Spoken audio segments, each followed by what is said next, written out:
So since we have quite a bit of nomenclature that we learned for organic compounds, I just wanted to do an overview of each type and review some rules for them.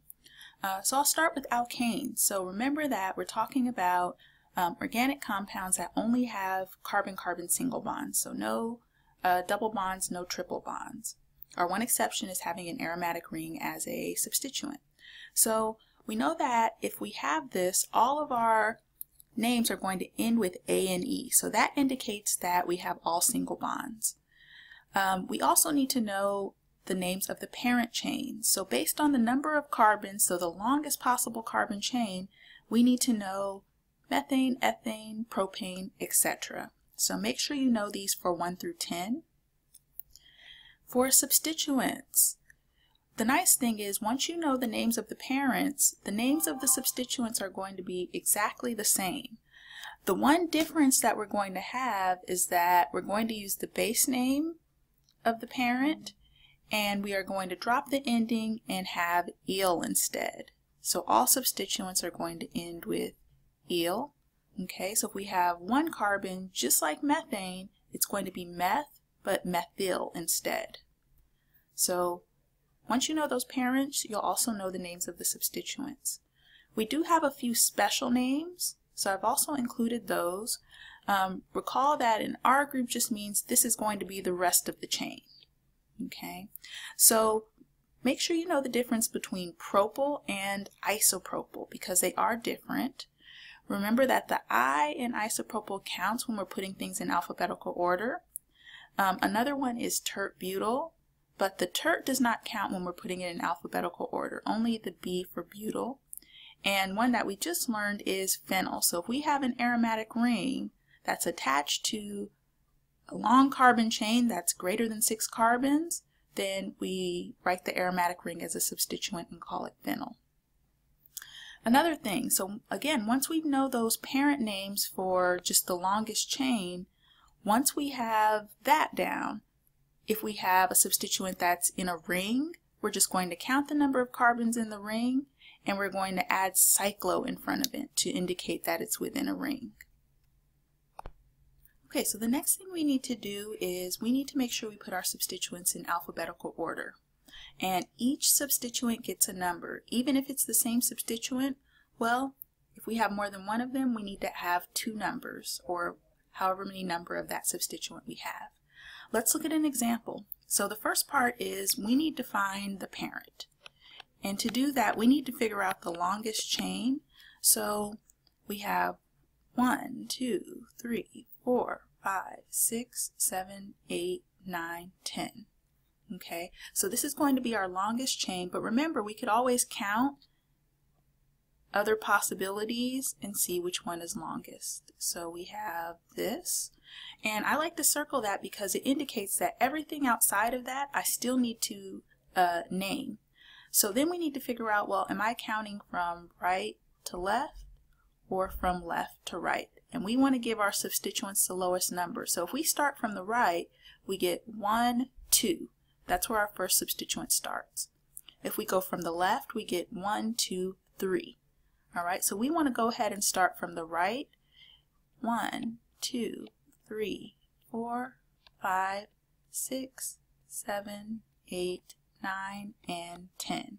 All right, so our parent would be decane for this one. Next thing, for our substituents, we have methyl here.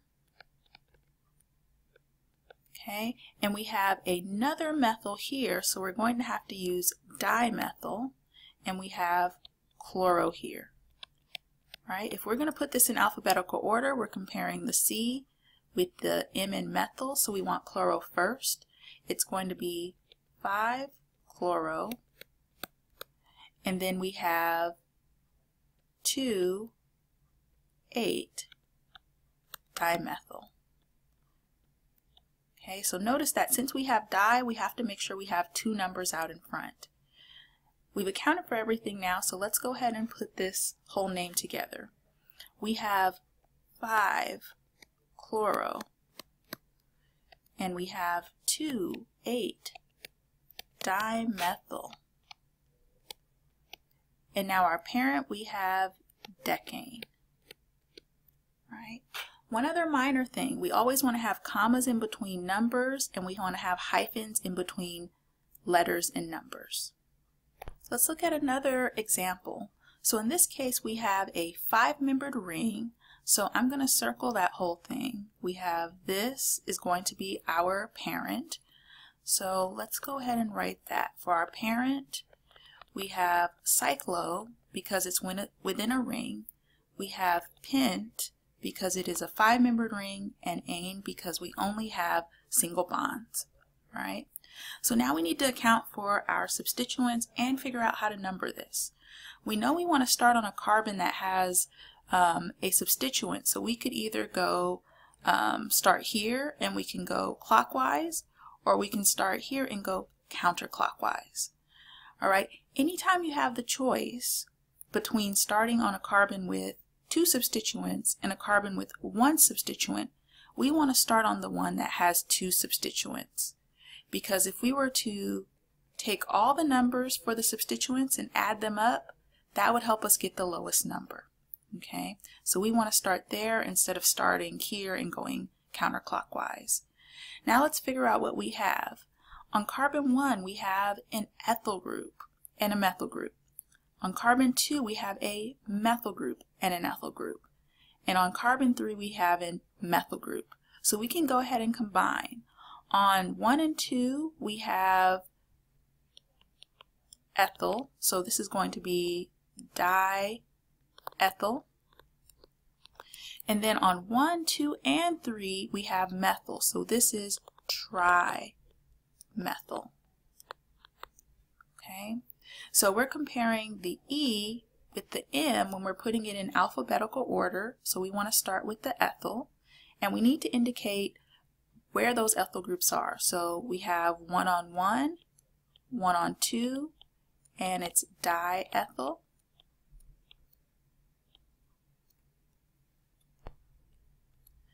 And remember that this prefix tells you, well, how many numbers do I have to have out front? So that's a good reminder. And then for the methyl, we have 1, 2, and 3 trimethyl.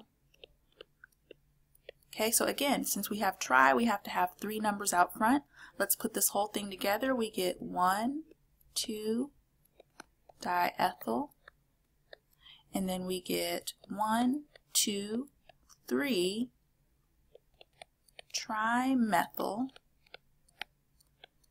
cyclo because we're in a ring, pent, and ane because we have all single bonds in our molecule. Okay, so for alkenes, we know we have to have at least 1 carbon-carbon double bond. If we have 1 in our entire molecule, it now becomes an alkene instead of an alkane. So the nice thing is most of the same rules apply. We need to change the ending or the suffix to "ene" instead of "ane" to indicate that it is an alkene. And we need to add a number before the parent to indicate where that double bond is. The next thing that we're adding is we have the possibility of cis trans isomers. So remember that we have to have a hydrogen on each side of the double bond in order for this to be included. Otherwise, we don't have to indicate cis or trans. The last thing is if we have more than 1 carbon-carbon double bond, then we have to indicate that it is a diene, okay, or triene, depending on how many. If we have 2 double bonds, it will be a diene. Let's look at an example.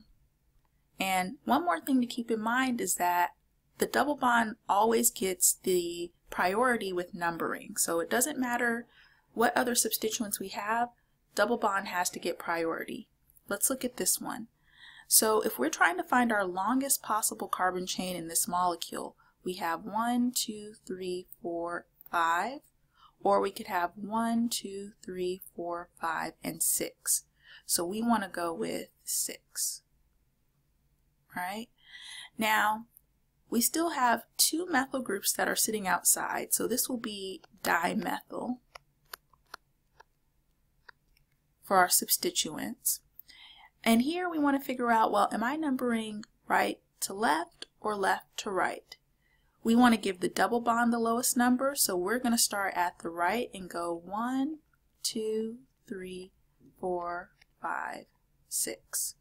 So for our parent, the first thing we said is we have to indicate where the double bond is. So it starts at carbon 2, so that will be 2.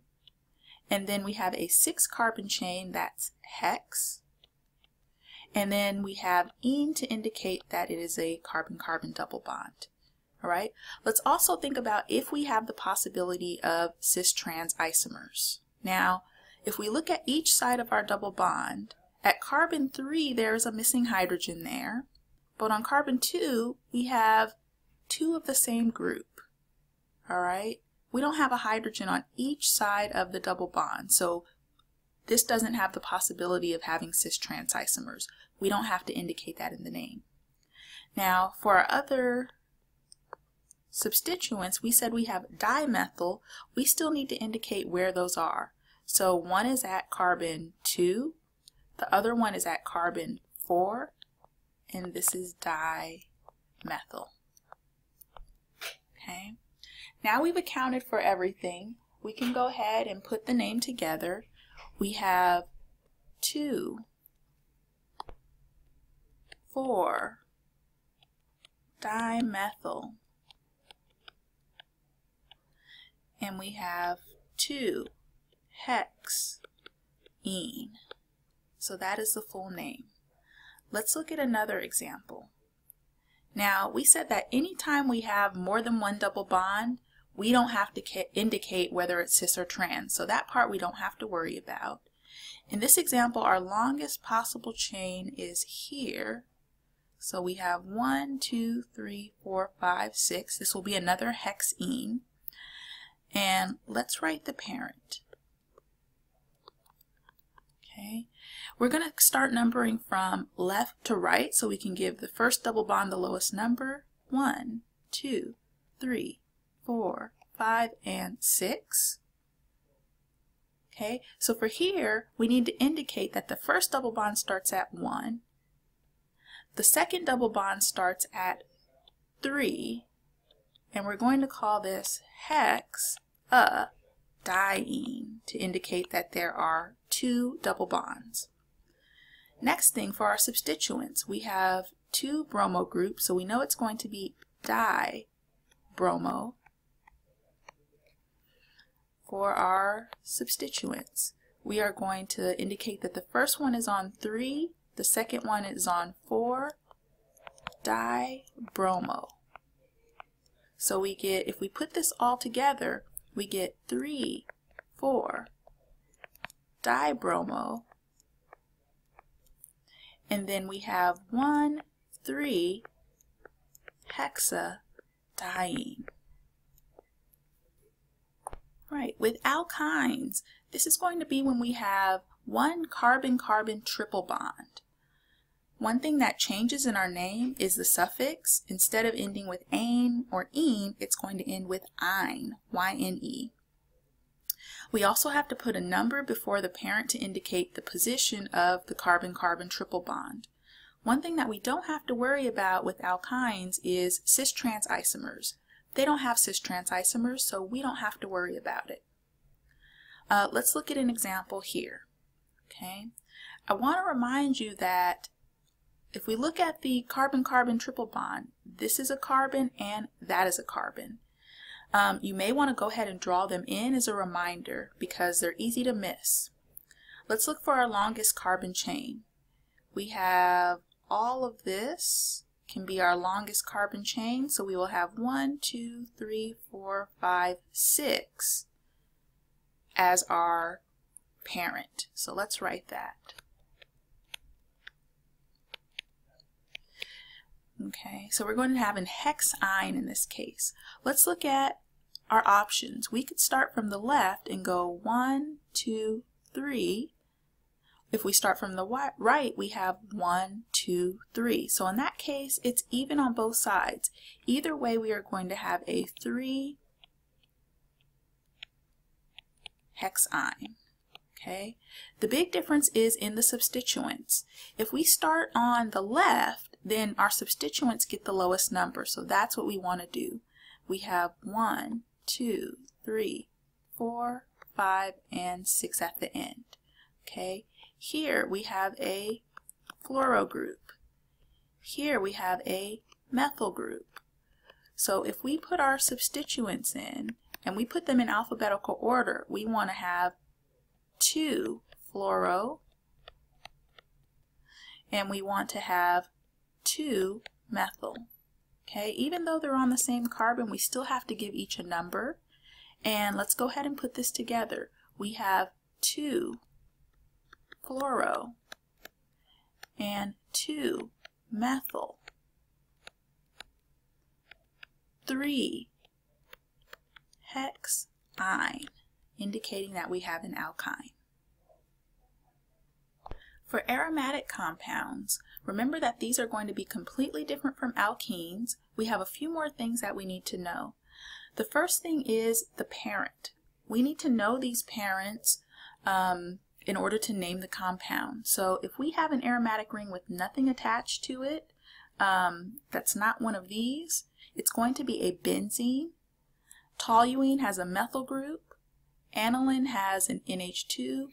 And if we have an OH, this is going to be a phenol. So these are the ones that we just have to know. Okay, we're going to assume that for the toluene, aniline, and phenol, the substituents indicated, the CH3 or the NH2 or the OH, that one also always gets number 1. So we don't have to give it a number. We assume that it always gets number 1. The next thing is we need to look at di-substituted aromatics. So if we only have 2 substituents on the ring, we have these special names to indicate the relationship between those positions. If they have a 1-2 relationship, we call that ortho. A 1-3 relationship, we call that meta. And a 1-4 relationship, we call that para. Okay, let's look at an example that incorporates this. First thing is we need to figure out our parent. Since we have an OH attached directly to the ring, the parent is going to be a phenol. Okay, so it's not just the ring, it's the OH included. The only other substituent we have is an isopropyl. Okay, this has to get number 1 since it's a part of the parent. We want to go clockwise to give that one other substituent the lowest number. So we have 2 options. We can call this 2 isopropyl. Okay, so the name would be 2 isopropyl phenol. Okay, since we only have 2 substituents, we could also call this, and they have a 1-2 relationship, O for ortho, isopropyl phenol. You're welcome to write either one. Either one is correct. For this next one, we have 3 different groups attached to the aromatic ring, so that tells us we can't use the ortho meta para. We just have to write down the numbers. We have an NH2 attached to the ring, so that is going to be a part of our parent, and our parent will be an aniline.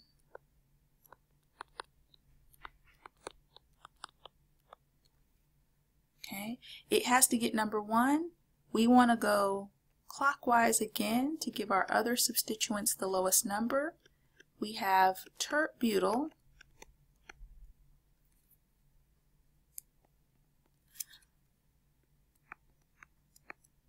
okay, where we're looking at B, and we have chloro.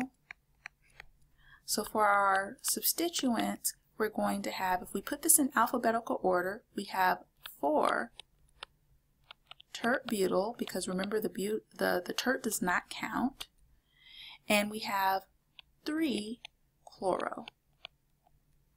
Okay, we put it together, we get 4 tert-butyl,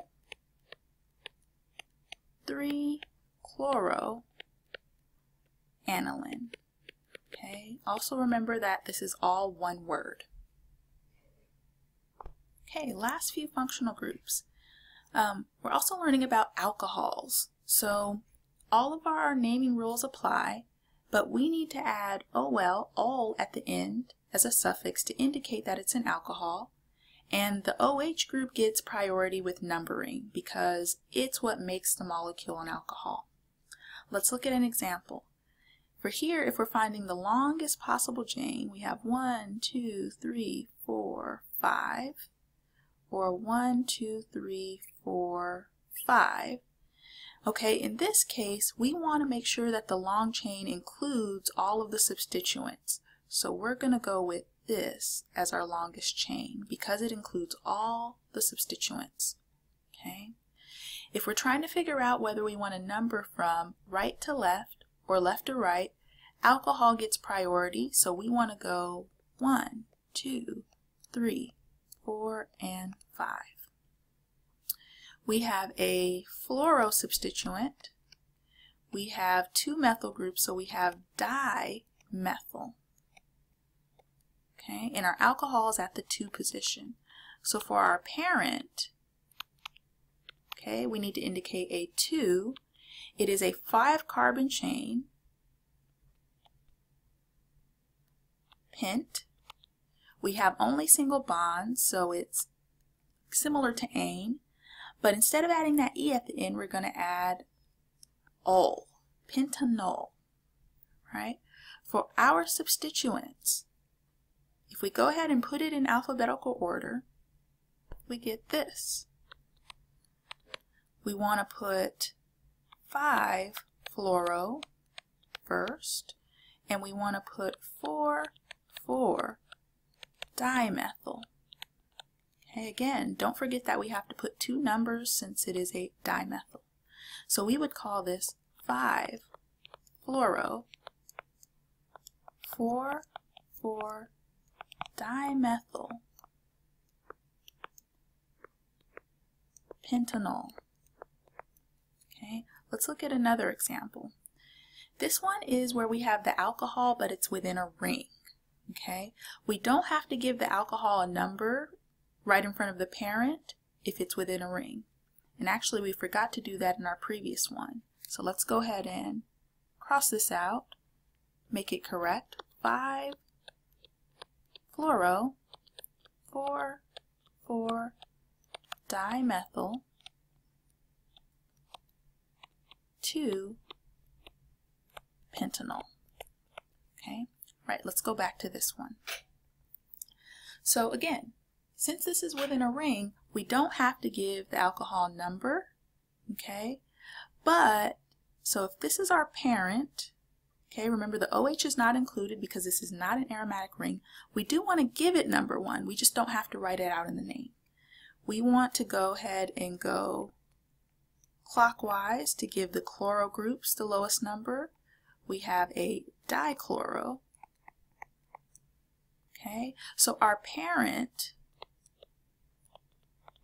is going to be cyclo because it's within a ring, hex because it is a 6-membered ring, all single bonds, and ol at the end to indicate that it is an alcohol.